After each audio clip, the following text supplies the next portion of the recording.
কে vote ভিক্ষা চাইলো, কে এরকম হাতে পায়ে ধরলো, জাস্ট ইগনোর।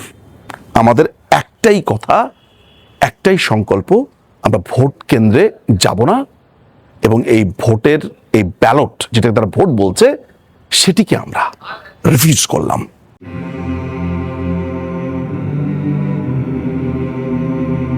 ফাহাম আব্দুস সালাম, মির্জা ফখরুল ইসলাম আলমগীর বিএনপির মহাসচিব, তার জামাতা। এই ছেলেটি বিহারি, ভয়ঙ্কর রকমের পাকিস্তান সমর্থক, তার মনে প্রাণে বুকে হৃদয়ে পাকিস্তান। আমি যদি একটা স্কেল আবিষ্কার করি যে বাংলাদেশ আওয়ামী লীগকে ঘৃণা করবার স্কেল 1 থেকে 10 পর্যন্ত, তাহলে ফাহাম আব্দুস সালাম 1 থেকে 20 পাবে। অর্থাৎ স্কেল 10 কিন্তু ফাহাম আব্দুস সালাম 20 পাবে, তার বেশিও পেতে পারে। যার মানে দাঁড়ায় যে একটা দলকে যত ভয়ঙ্করভাবে ঘৃণা করা সম্ভব তার থেকে কয়েক গুণ ঘৃণা এই ফাহাম আব্দুস সালাম করতে পারে। এই ছেলেটির কাছে মুক্তিযুদ্ধ হচ্ছে একটা স্ক্যাম, স্বাধীনতা একটা স্ক্যাম। এই ছেলের কাছে মুক্তিযুদ্ধ, মুক্ত বুদ্ধি, বাংলাদেশ, এগুলো প্রত্যেকটা জিনিস এক একটা বিষের মতো তার শরীরে বিধে। আজকের ভিডিওটা কি ফাহাম আব্দুস সালামকে নিয়ে? আমার ওর ব্যাপারে আসলে খুব একটা আগ্রহ আছে এমন বলা যায় না, কিন্তু এমন একটা ঘটনা ঘটেছে যেই কারণে ওর কথা বলে এই ভিডিওটা আমার শুরু করতে হয়েছে।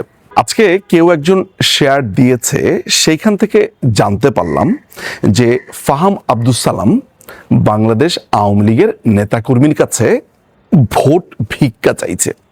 সেই ভোট ভিক্ষা এমনই ভিক্ষা, আপনার মনে হতে পারে যে রীতিমতো হাতে পায়ে ধরে আপনাকে জাস্ট বলছে ভাইরে একটা ভোট একটু দেন।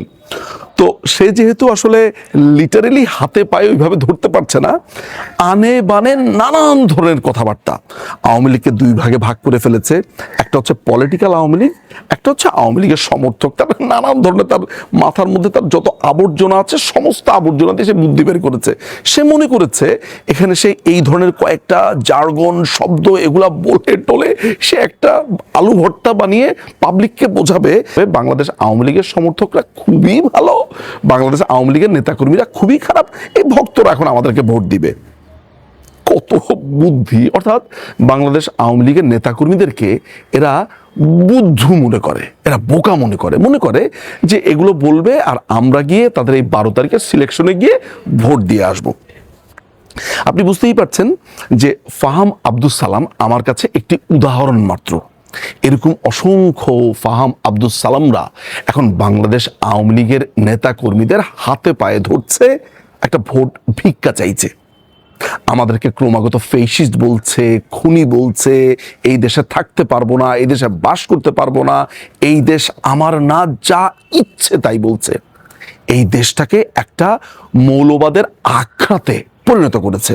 মুক্তিযুদ্ধ এখন বিস্মৃত, এখন মুক্তিযুদ্ধের কথা কেউ বলতে পারে না, মুক্তি বুদ্ধির কথা বলতে পারে না।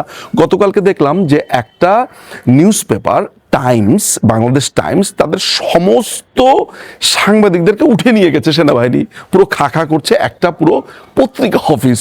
এটা থেকে হাসবো না কাঁদবো? আজকে ভারতের কয়েকজন সাংবাদিক আমাকে ফোন করে বলছে what's going on in your country, মানে মানুষজন অবাক হয়ে যাচ্ছে। যাই হোক, এইরকম একটা দেশ তৈরি করেছে, আমাদেরকে তারা সেই সিলেকশন প্রসেসে নিয়ে তাদের ভ্যালিডিটি বাড়াতে চায়। এই আমরা আর মামুদের ইলেকশন কে করবে? এই জামাত বিএনপি নিজেরা মারামারি করুক, নিজেদের ভোট নিজেরা দেখ, নিজেদের সিলেকশন নিজেরা করুক, যা ইচ্ছে তাই করুক।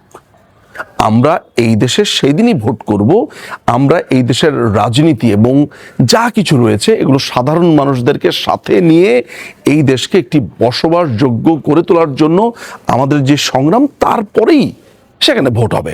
ফলে এই যে 12 তারিখের এই সিলেকশন প্রসেস, সেইখানে আমাদের নেতা কর্মী, শুভানুধ্যায়ী, শুভাকাঙ্ক্ষী কেউ কোনোভাবে ভোট দিতে যাবেন না। ওই দিন ঘরে বসে বসে টিভি দেখুন, ভিডিও দেখুন, আর মজা দেখতে থাকুন, এদের মারামারি দেখতে থাকুন। দেখুন, আমাদেরকে তারা বলছে আমরা খুনি, আমরা ফেসিস্ট। এখন তারা আমাদের কাছে ভোট ভিক্ষা চাইছে। 5 তারিখের পরে এই বিএনপির নেতা কর্মীরা আমাদের বিরুদ্ধে যত মামলা হয়েছে, আমার মনে হয় 90% মামলা এই বিএনপি নেতাকর্মীরা দিয়েছে। যত ব্যবসা প্রতিষ্ঠান আছে, দখল, বাড়ি দখল, জমি দখল, হত্যা, আমাদেরকে জেলের ভেতরে মারছে, রাস্তাতে মারছে, পেটাচ্ছে, আমাদেরকে জামিন দিচ্ছে না, মানে এক বিতিকিচ্ছির এক অবস্থার মধ্যে এখন আমাদের কাছে ভোট চাইতে আসছে। এর মধ্যে আমার যোগ হয়েছে একটা গণভোট। এই গণভোট নিয়ে আলাদা ভিডিও করব, কিন্তু আমার আজকের এই ভিডিওটার মূল বক্তব্য হচ্ছে যে বাংলাদেশ আওয়ামী লীগের নেতা কর্মীরা 12 তারিখে কোনো ভোট দিতে যাবে না। No vote, no vote.